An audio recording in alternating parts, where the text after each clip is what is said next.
ព្រំដែនកម្ពុជាថៃឯណោះយើងដឹងហើយថៃអត់មានសម្រាប់ដៃទេមួយថ្ងៃគឺប្រឹងណាស់ប្រឹងធ្វើយ៉ាងម៉េចដើម្បីយកអាដីដែលខ្លួនវាដណ្ដើមបានដែលកម្ពុជាថា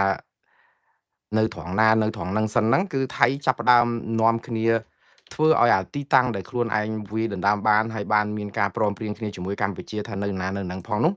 គឺសម្រុកដូចសមុទ្រក្នុងខោអញ្ចឹងរាល់ថ្ងៃគឺថាដាក់បន្លាលួសវាទីនេះវាទីនោះគឺគ្មានទីបញ្ចប់ទេហើយមួយថ្ងៃហ្នឹងគឺតែត្រុកហើយថ្ងៃនេះគឺនាំក្រុម AOT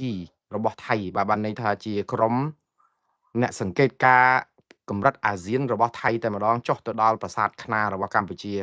ខ្ញុំឆ្ងល់នឹងរឿងក្រុម AOT របស់ថៃខាងអាស៊ានរបស់ថៃហ្នឹងគឺអត់ចេះខ្ពើមអត់ចេះខ្មាស់អៀនឬក៏មិនដឹងទេឬថាប្រាសាទខ្នានេះជាប្រាសាទរបស់ខ្មែរដែលថៃយកទៅអីចឹងណាក៏ប៉ុន្តែក្រុម AOT អាស៊ានរបស់ថៃនេះក៏មិនខុសពីក្រុម AOT អាស៊ានរបស់ខាងខ្មែរដែរគឺយើងទៅនឹងគ្រាន់តែជាសង្ហារឹមទេ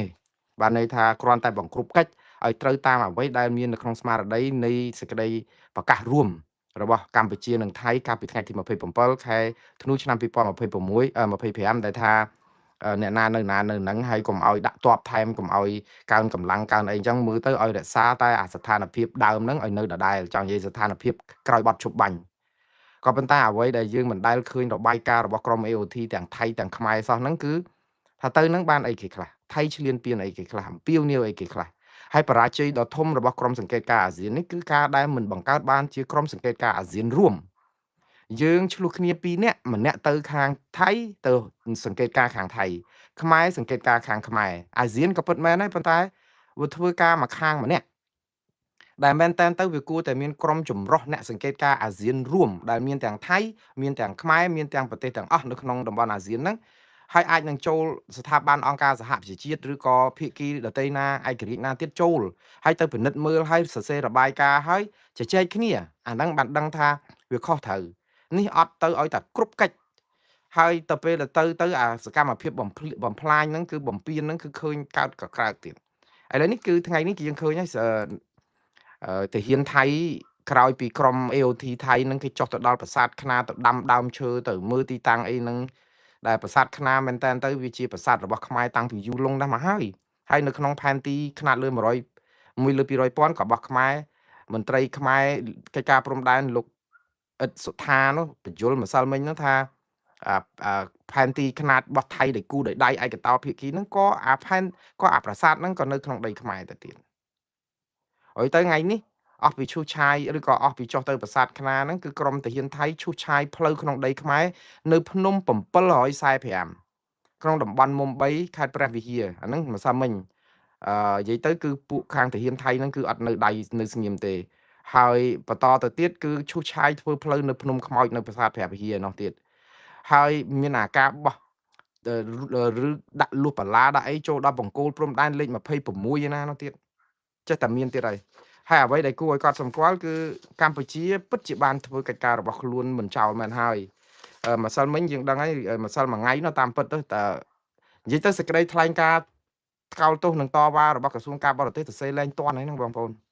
ទៅសេមិនតាន់ហ្នឹងគឺដោយសារតែតវ៉ាគេធ្វើបដិសេធគេធ្វើជំទាស់គេធ្វើព្រោះថៃដឹងថាយើងអត់ប្តឹងបើយើងប្តឹងទៅតុលាការអន្តរជាតិថៃក៏អត់ឈប់ដែរគ្រាន់តែថាអង្គើឈ្លានពានរបស់ថៃបន្ថែមហ្នឹងវាចូលនៅក្នុងអាបញ្ជីនៃការស៊ើបអង្កេតបើសិនជាតុលាការចេញដីការរក្សាការពារអីណាឲ្យថៃផ្អាកអាការឈ្លានពានទន្ទ្រានអីសិនអាហ្នឹងគឺយើងបានតុលាការជួយឥឡូវអត់សោះយើងជាភាគីចំនួនជាមួយថៃយើងតវ៉ាថៃដឹងថាខ្សោយសាបដូចទឹកទលេថៃធ្វើស្រេចតែចិត្តហើយយើងចេះតែតវ៉ាទៅហើយយើងអះអាងប្រាប់សហគមន៍អន្តរជាតិនិងប្រជាពលរដ្ឋខ្មែរថាការតវ៉ានេះគឺជាសិទ្ធិស្របច្បាប់ដែលអនុវត្តតាមគោលការណ៍ច្បាប់អន្តរជាតិដែលសង្ឃឹមថានឹងបានដីទាំងអស់នោះពីថៃមកវិញសេចក្តីតវ៉ាកម្ពុជាតវ៉ាខ្លាំងចំពោះការបន្តរំលោភបំពានរបស់ថៃលើអធិបតេយ្យនិងបូរណភាពទឹកដីកម្ពុជានេះជាលិខិតតវ៉ារបស់ក្រសួងការបរទេសលើកទីប្រមាណ100ហើយខ្ញុំភ្លេចហើយជាង800ហើយទាំងសេចក្តីប្រកាសអីផ្សេងទៀតនោះតែនេះចុះថ្ងៃទី27ខែមិថុនាម្សិលមួយថ្ងៃ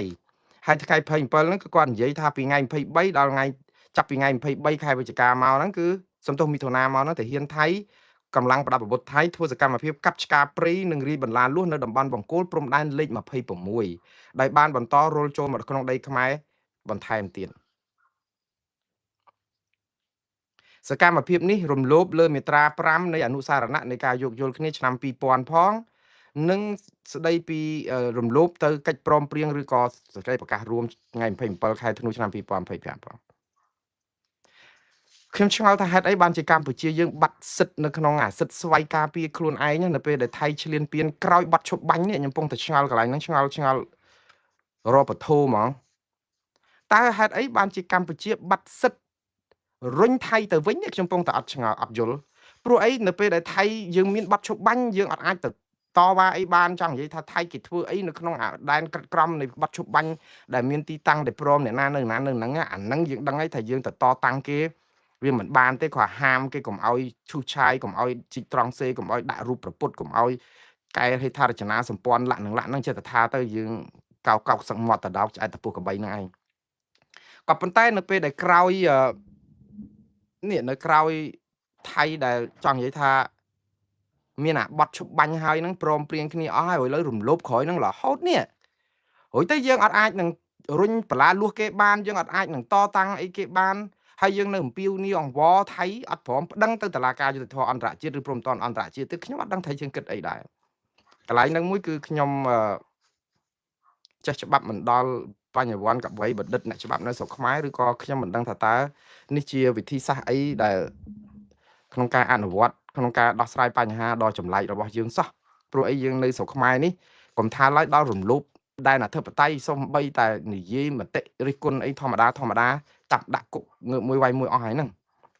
ប៉ុន្តែយ៉ាងណាបងប្អូនយើងឥឡូវនេះចាប់ផ្ដើមពន្យល់អីថៃប៉ុន្តែមិនប្តឹងថៃខ្ញុំនៅតែលើកទឹកចិត្តឲ្យរដ្ឋាភិបាលប្តឹងថៃទៅតុលាការព្រមព្រៀងអន្តរជាតិនិងយុត្តិធម៌អន្តរជាតិព្រោះរឿងដែលថៃឈ្លានពានលើសពីបាត់ឈប់បាញ់ទៅហើយអាការបាត់ជប់បាញ់ថាយើងប្តឹងគេមិនបានឬមិនបានខ្ញុំមិនដឹងដែរព្រោះអីប្រហែលជាអាចថាប្តឹងគេអាម៉េចបើយើងថាបាត់ជប់បាញ់ហ្នឹងវាមានការចរចាគ្នាព្រមចរចាគ្នាទ្វេភាគីឥឡូវថៃបិទអាផ្លូវចរចាហ្នឹងហើយក៏នៅតែអង្វរគេសុំចរចាតែយើងធ្វើឲ្យខ្លួនយើងវាយើងអន់ដែរតែឥឡូវយើងស្លេះអាហ្នឹងប៉ុណ្ណឹងសិនបងប្អូនបលាលួសរបស់ថៃនេះគឺនៅរុំពាត់បានម៉ាត់សួតថ្លើមបេះដូងរបស់កម្ពុជាហូរឈាមក៏ខ្លះគ្មានថ្ងៃណាដែលស្បើយទេជំងឺនេះខ្លាយទៅជាជំងឺមហារីកប្រជាពលរដ្ឋចាប់ផ្ដើមបាក់ទឹកចិត្តខ្លាយទៅជារោគ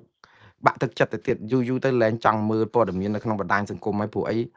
អត់មានដំណោះស្រាយអីឃើញតែកម្ពុជានឹងតវ៉ា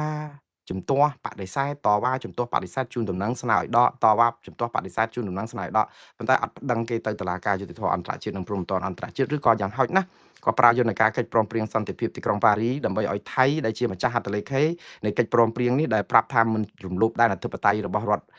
ផងគ្នានៅក្នុងតំបន់អាស៊ានហ្នឹងហើយក៏ជួយមើលការខុសត្រូវអ្នកណាឈ្លានពានវាទៅជាសាកសីចុះហត្ថលេខាជួយមើលការពារគ្នាហ្នឹងវាទៅជាអ្នករំលោភទៅវិញដូច្នេះយើងនៅតែអាចប្រើយន្តការកិច្ចព្រមព្រៀងសន្តិភាពទីក្រុងប៉ារីនឹងបានអាហ្នឹងក៏កម្ពុជាមិនធ្វើ